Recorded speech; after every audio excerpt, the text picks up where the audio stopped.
Alrighty, finally got this 302 permanently mounted into this 1960 F250. Everything is bolted, torqued, everything's grade 8.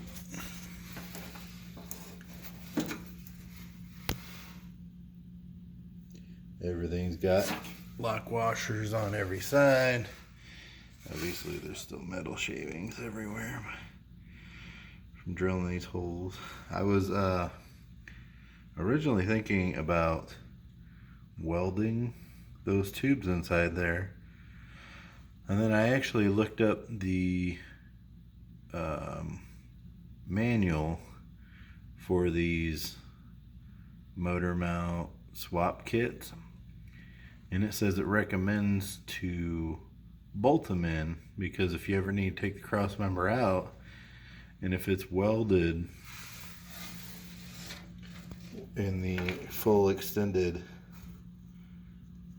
permanent place, when you take those bolts out where it goes to the frame, there's no way you could shimmy that cross member out, so you would have to cut the cross member. So I just did what the manual said, and I just bolted through. I mean, it clamped down nice.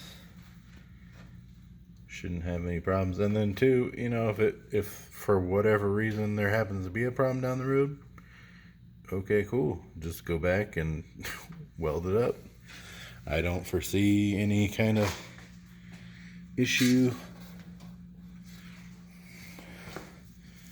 That fuel line's just kind of laying there. That fuel line's not going to stay. But I got good clearance.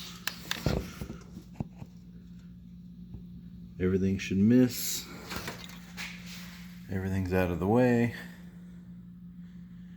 Sitting nice and even, all squared up. I did not have to take that cross member out, which I was happy about, because that cross member is right in front of the steering box, and I definitely like having that little extra rigidity right there in the frame, because when you're steering on these, the natural force is going to want to twist the frame rail while it's turning the wheels. So having that big thick cross member there definitely. I'll show you the rest of this up front real quick. So motor mount's bolted in, everything's tight. That's the way I got through the starter rim. Tons of room on that cross member.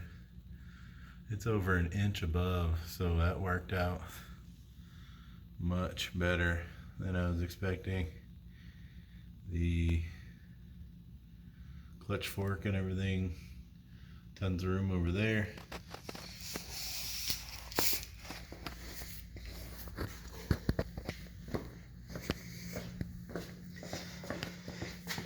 One of the happiest things I'm about to, sorry, it's like midnight on a work night.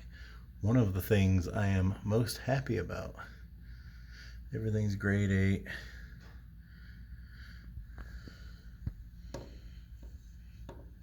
I am super stoked that I did not have to do anything with this original drive shaft. Okay, well, that's not true. I did have to get a different U-joint, because the yoke on this transmission is slightly wider this way than it is this way. So I actually got an original Dana Spicer U-joint that is greasable, and I guess this original joint is what they call a 1310, and then the yoke coming out of the T19 is what they call a 1330. So I don't know that's millimeters. Seems like a lot of that's not what that is. I don't know what that is. But got everything lined up. Got a good amount of shaft left in the spline here. You don't want to mount it to where it's all the way back and touching, because if the motor ever came back slightly, it would jam into the transfer case. So you want a little bit of room on the back side, but you want plenty of spline still touching and intact in here. So that worked out, I mean, so freaking perfect. And like I said, back here, that cross member, this big goofy cable, which I'll obviously mount. That's actually the speedometer cable that goes into the output housing on the transfer case.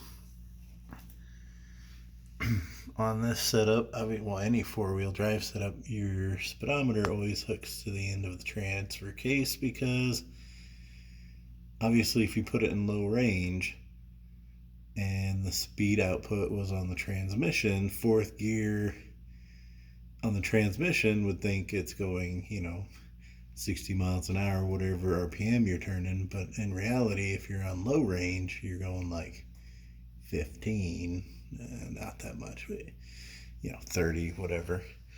They're usually about a 2-to-1 reduction. So that's this will get mounted, but that's why this big, long, goofy cord's in here. I am happy with how everything's turned out. It's taking a little longer than I was expecting, but just with holidays and kids getting sick and family stuff, it's just,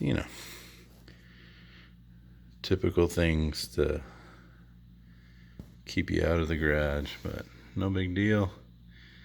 Everything's ready to start putting the accessories on the motor. So, yep, see you on the next one.